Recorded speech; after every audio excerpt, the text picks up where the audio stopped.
So I own quite a bit of vinyl, about 100 records, and if you were to look at my record collection, you would probably notice that I'm missing a lot of things that I should probably have. That these are like landmark records that everyone has. Abbey Road by the Beatles, Led Zeppelin 4, Fleetwood Mac's Rumours, all great albums, and they're relatively easy to pick up on vinyl, like you can find them anywhere. But I don't have them because I don't like buying new vinyl. Excuse me.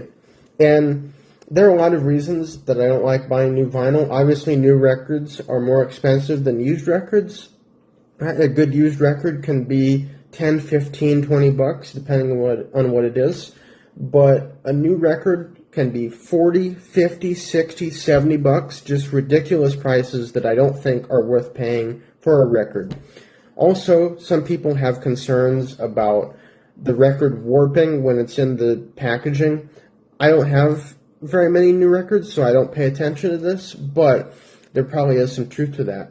But ultimately, it comes down to two things. First of all, if you were to buy a new copy of Abbey Road right now, it's really not going to be the same album as it was in 1969 if you bought a new copy then. Because the Beatles recorded that album on tape, it was mixed and mastered, and then that was the album. If you buy a new copy now, it's the digital remaster. Either the one that came out in 2019 when the album hit its 50th anniversary, or in 2009 when the whole catalog was remastered again. But it's not going to be the same as an original 1969 copy. And to most people that probably doesn't matter, but to me it does. Because if I pop that album on the turntable, it's really not going to sound that much different as if I were listening to it on CD or on my phone or my computer with headphones. And I like listening to records as they were intended, and I want to feel like I'm listening to that music as it was recorded in the 60s or 70s or 80s or whatever. I've listened to Surf's Up by the Beach Boys plenty of times, but the first time I listened to it on vinyl, it was like listening to the album for the first time all over again, because I finally got to hear what that album was like, how it was originally recorded. And a new record is not going to give you that experience. The second reason is that a couple years ago, I was watching this video of these guys talking about caring for their records. And there's one guy, Martin Popoff, who's a very knowledgeable author and music critic. He's written tons of biographies about classic rock and metal bands. He was saying that when it comes to vinyl versus CD and what he wants to listen to an album on, he likes to imagine that the band has just finished the album and the manager walks in with it and says, "All right, guys, here's the album." And what does that look like? He said, if it's Judas Priest, give me the vinyl. I don't care about the CDs. If it's Pantera, give me the CDs. I don't care about the vinyl. And I never thought of that before, but it's kind of true, honestly, because if you find the new Taylor Swift album, or the new Leve album, or the new Sabrina Carpenter album, or not even to pick on the newer artists, so you find the Rolling Stones' most recent release from a couple years ago on vinyl, and you want it, fantastic.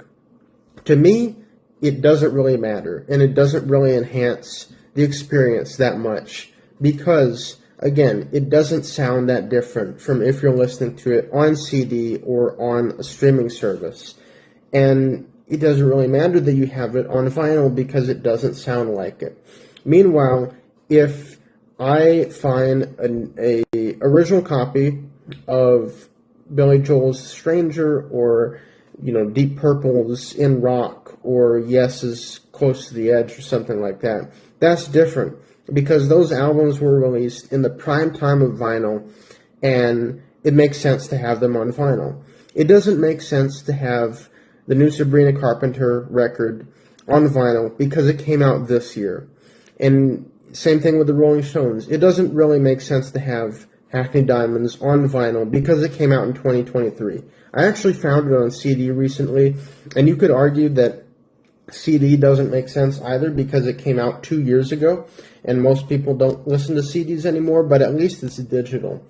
So ultimately, again, it kind of comes down to the authenticity, and with newer music, I don't think it really matters. Look, ultimately, you find what you find, and there's not much you can do about it. If you really want the record, you just kind of have to grin and bear it. And there are some exceptions that I have, like a couple years ago, I found a copy of Don Coltrane's A Love Supreme on vinyl. It's actually blue-colored vinyl, and I didn't realize that until I took it home. But yeah, when I saw it in the store, I probably was already aware that it was not going to be an original from 1964. But I have it anyway because it's a good album and I wanted it. Even though I don't listen to it much because I don't want to ruin the record with my crappy Crosley all-in-one record player. With the older stuff, I don't really care that much.